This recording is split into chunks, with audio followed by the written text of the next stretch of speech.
Hey, this is Brian Hagney, instructor of Game and Interactive Media Design at High Point University. This week I want to go over a couple of the readings, and because I want to kind of mesh them together, and if I had found the second reading I gave you all before I designed the course, I would have had a specific blog post where you would look at the design of the sci-fi weapon and where you looked at the 3D modeling of the pistol on the left, and you would have kind of combined them to say how does the one that's completely different, these were two different articles. The image in the middle that you see is from the article about how you design sci-fi weapons. The image on the left is just from how you 3D model hard-edged surface pistol. And I would have had you kind of blend them together to kind of see where they jived and where they didn't. And so instead, I'm going to go over that now as we talk about kind of some concepts for whatever you decide to 3D model in the future. And the image on the right is there because I know, and I didn't foresee this, and so I'm glad that some of you asked questions, which was I gave you the reading about how to design sci-fi weapons and asked you to apply it to the asset you were making, and some of you were thinking, well, I'm not designing a sci-fi weapon, do you want me to? And I should have, and I want to preface this now, is that that reading can really, aside from a couple very specific points in that reading, can be applied to anything. So the image on the right is from one of my favorite new 3D horror platformer puzzle games called Little Nightmares.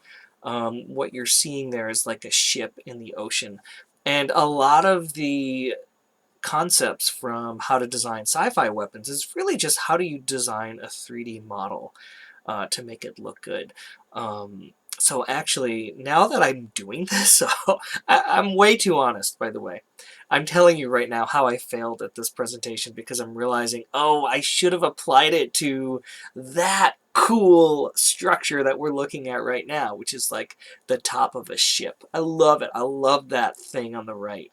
That weird smokestacky island uh, whale-esque uh, thing, behemoth that is in the ocean, and we could apply these things to it. Okay, but let's move forward with what I did do. Oh, can I? There we go. There we go. So I'm going to go through the 15 points for how to design a sci-fi weapon and apply them to and talk about how they kind of relate to the second reading about designing the hard-edged surface model.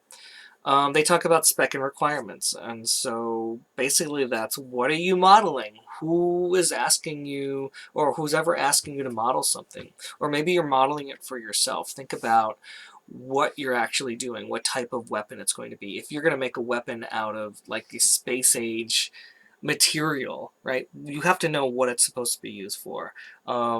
Where do the hands need to be? And that could be based on, well, what kind of being or what kind of species, as they call it in game design, what kind of being or species is going to use it? Do they have tentacles? Do they have 5 arms? Do they have no fingers? Right? And that really determines a lot about where the placement of the triggers are, or however you use it. And then, of course, the size of the gun. Is it going to be not only where does your character hold it, but then what maybe the power of the gun, the damage that it's going to inflict on people. So those are just requirements you have to know going into it. Number 2, something I have tried to mention, but maybe not enough, is research, research, research. Every 3D designer, every person you ever hear give a talk about coming up with new ideas, they're going to say research, research, research. They're going to tell you that, let's say you're just making a gun a gun that has never existed before. You must research things that do exist. And in the reading, they mention you must research guns that do exist so you can see what is possible, and then guns that don't exist so that you can see what's been done before in games, like what has been pushed, what hasn't been pushed. I know a student who told me that in my 3D modeling course and the character design course I do, I've always asked them to like research your own work before you even consider doing any sort of designing. And she never told me this during when she was at HPU, but she said later she always thought that was cheating. And then when she got into grad school, and then when she started working on her own and was she started learning, oh my gosh, Hegney was right? We need to look up hundreds of images of existing guns just to know the product, to know what you're modeling. Um, and everyone does that. Every designer does it. Anyone who's ever designed something that's never been designed before, they've done a ton of research on what already exists. Design for all angles. So in the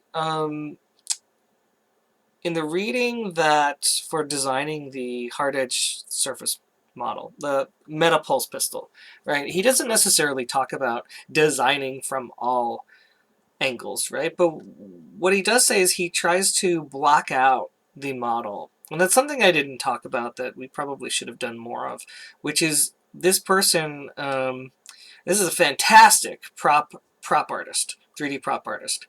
But look at their first stage on the top left image. That's them kind of getting familiar with the shape of the gun that they want to emulate. Look at the way they model that the top component, the where you aim, the sight, the scope, the sighting concept. And the top left image, it is so primitive, right? It's a terrible model, but they're trying to get the feel for it. And so then you look at the bottom right image and you see that they've actually fleshed it out a little bit more. They kind of understand it more and understand the shape more. So this is a process, and I hope you get this. Like, again, this is an example of a 3D artist, extremely competent, amazing 3D artist, who's trying to understand how to model this gun that they love that's been designed in 2D and how they can make it in 3D. And so the point here is just look at how they're blocking out the shapes. And the reason why you're doing this, of course, is because you want to orbit around your scene in 3D Studio Max and kind of see, does this shape work? Does it not work? And whatever. Okay.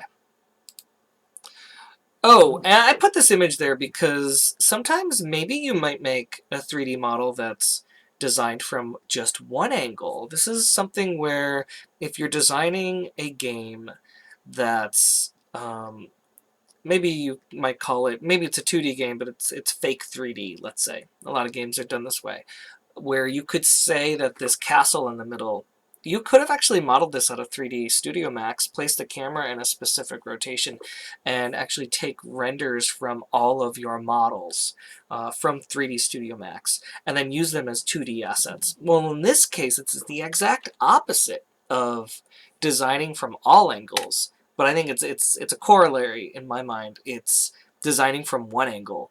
So you might design this castle that has all of these cool places. Well, if you're only going to see this castle from this one direction that this game is in, this third-person kind of fake perspective, you really need to see everything that you need to see from this one camera angle.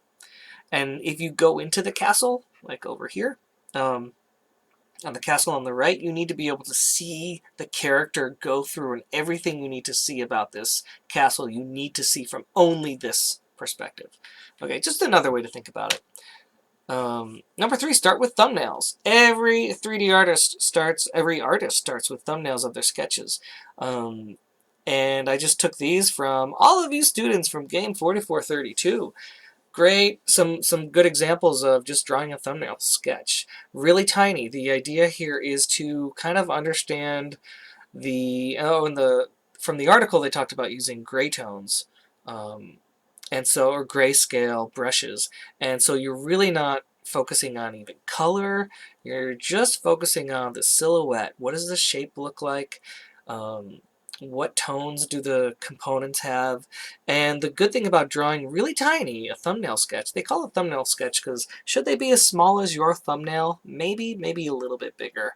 But they should be small enough where you're not getting lost in the weeds of your own image, and it should be really quick and you can kind of get a feel for the different shapes that you're making. It's also a nice way to make mistakes and like get ideas from your mistakes. Um, okay, so it was good to see you guys making some small drawings when you did that. That's great. Find a theme. So our theme was Addis Ababa, and I kind of showed you architecture. I also showed you I think I showed some clothing patterns, maybe. I don't remember exactly everything I showed at the top of my head. But that's taken... and one of you was confused about, are you doing architecture? And I'm sorry about that. But now you can see, like, you can take any form of design. I'm not just taking architecture because I went to architecture school. Although I can tell you in architecture school, we got our architectural designs from everything. Like, we studied nature, we studied molecular structures, we studied cultures, we studied history, we studied you know, how soil falls during an explosion, right? We studied everything to influence our architectural design.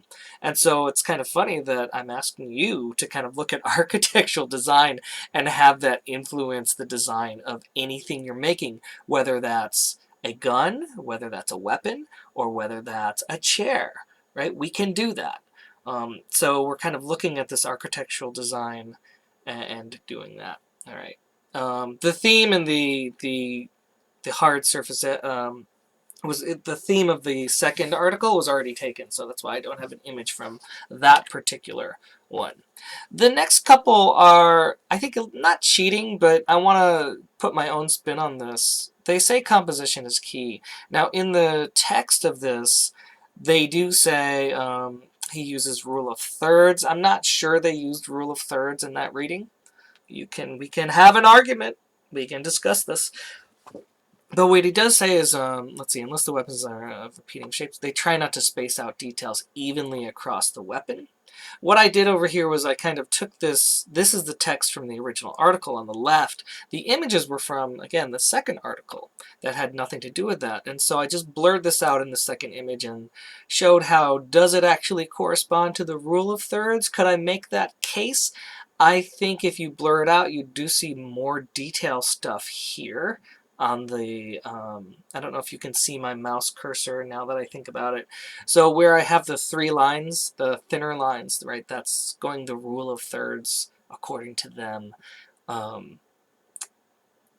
The other direction. Can you say that there's more detail there? Yeah, I can make that argument. Because I blurred the image and there is actually more spots, more circles, more dots.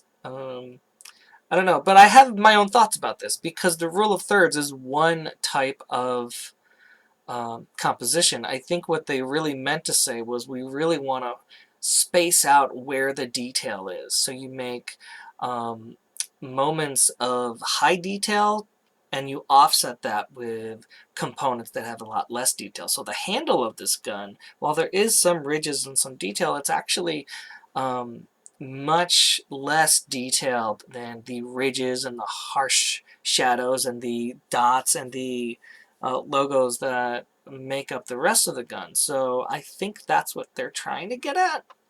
Again, composition is so broad, and if you were in my COM 1111 or if you were in my COM 1113, we talk about a lot of different types of compositional elements. And so, let's see, let's come here. So when he talks about flow, again, if you were in one of my 1111s or 1113s, we did talk about flow. Flow is a compositional concept. If you look at the image of the gun on the left, they're showing you kind of flow. You can also have flow in images where compositional elements lead your eye all around the scene. In this particular gun, they're showing you this cool sci-fi-ish flow. But if you look on the right, I've kind of highlighted all the lines. There's actually the element of composition of line work in this gun, leading your eye all over that gun. And that is a type of flow. It's not as, you know, archy, it's not as continuous and plastic, but it is, in terms of plasticity, but it is a form of element of composition. So for me, I kind of look at these two as composition and flow are very similar. I'm going to stop this video now and... No, I'm not. Sorry, I'm going to keep going. Sorry, and I can't edit that out because Kaltura's editing system is terrible. Okay, I'm just going to keep going. Sorry, so just in case you're curious, YouTube, if you have videos that are longer than 15 minutes, then it will decrease the detail, but if it's shorter than 15 minutes, it keeps it high res. So that's why I usually keep my 3D Studio Max videos less than 15 minutes. The number 8, I know, you wanted to know that, didn't you? Unless they've changed things in YouTube, I don't know. But for this one, I'm not showing anything in 3D Studio Max, so I'm okay with this going a little bit further, more than 15 minutes. Flip the canvas. They didn't really talk about this, and so I want to just point out why we flip the canvas. Take a look at this Batman sketch. This is not mine. Looks pretty good, I think. Flip the canvas. So anytime you take your own sketch, like you think, oh, this is a great sketch I just did. This chair is amazing. Flip the canvas. You start to see places where it's not symmetric. And it's not just because it's new. You can actually look at these two side by side. One of them does look worse. The one on the right, I think, does look worse. It just shows you where your images aren't as perfect as they seem the first time, right? Let's take that out again. Looks pretty symmetrical, pretty even. Flip it. Oh my god, Batman's distorted! So that's why they mentioned to flip the canvas. Just make sure your sketches are nice. Color and composition. Again, this kind of goes back to composition in a way. They're just talking about here how color changes the composition. And when this person says, I usually like to use one dominant color along with one or two accent colors, I just wanted to point this out. This is dominantly a very charcoal grayscale gun. To make it interesting, they did add this wonderful blue color, right? Now, it's not a lot of color, but it has a little bit of color. But always think about that accent color. And they have this blue here and this red. And I just put the color scheme myself on the left side. It's not perfectly aligned, or perfectly the same colors, but I did my best in Google Slides. A little caveat they add at the last paragraph, adding too many colors tends to end up with them competing with each other. And okay, so be careful with that. There's a whole, we could spend a whole few weeks on color theory, but we're not going to do that. Oh, and this is just me changing around with, I just played in Photoshop to see how the addition of color can change how that object really feels. And then kind of playing up with which components do get the colors that you kind of add. Yeah? Okay. That was just fun. Adding details. Just wanted to point out here all of the different, like, the holes here, the switches, this little barrel here, all of the little grips here, adding these details in. Now, again, how does this person know to add these details? Finding image references online. Now, of course, this person is basing their 3D model off of this, but the person who did the 2D image in the first place probably did a lot of research on those details. Okay. Adding textures. Again, thought to texture was important here. The person who did the 2D image of this really thought about the metalness and roughness of the part of the gun that is flaring at us right now versus the part of the gun that's the handle, where it's a much darker and shaded material that isn't as shininess and or doesn't glare as much. And there's all sorts of different components around. It's kind of a conglomeration of different types of metal, right? So even if you're making an all metal piece, which parts are going to be super glossy, which parts are not, which parts are going to be matte, which parts are going to be metal, which parts are going to be plastic, all that stuff. So this is a lot of different types of metal are here, a lot of different types of textures are used on this gun. So lens flare is what they did in this 2D image, right? When they tried to say, if you're doing a 2D painting, and if this is not a 3D model, which is it wasn't, then they're talking about adding lens flare. For us, you'll notice like we would get that flare as we modeled this in, as a 3D model and created our material. Like that edge up there, we might make that almost zero roughness and almost one metalness or metallic, so that it would actually give that flare when it was positioned properly. But not too much, because too much metalness and extreme smoothness is overdone. I just wanted to point out like why number 12 doesn't really for us in 3D modeling, but we do have to think about that. And we can see where the artist who was designing this was thinking about where would it flare. Adding futuristic logos and details. Oh no, I wanted to go back to your blog post and show examples, and I'm so mad I didn't do that. And I'm not going to show you right now because I'd have to go into all of... you guys, check out everyone's blog posts. It's really cool. A lot of you designed some amazing logos. In fact, I'm going to pause the video and show them right now. Hey, I'm back. Hey, look at all of these cool decals and sci-fi logos that you guys created. I hope you guys look through each other's forums. You'll notice I didn't, that's one thing I'm kicking myself for, is not mandating you guys look through each other's forums and leave comments. So many people hated that, but you know what? I miss knowing that you all did that. But these are some cool futuristic logos. And again, these don't have to be for weapons. They can be for anything. Logos are on pens, right?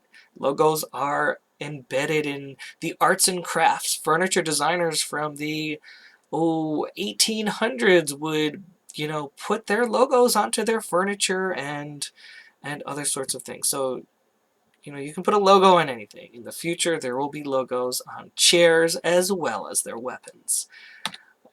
Okay, oops, I'm not on that one.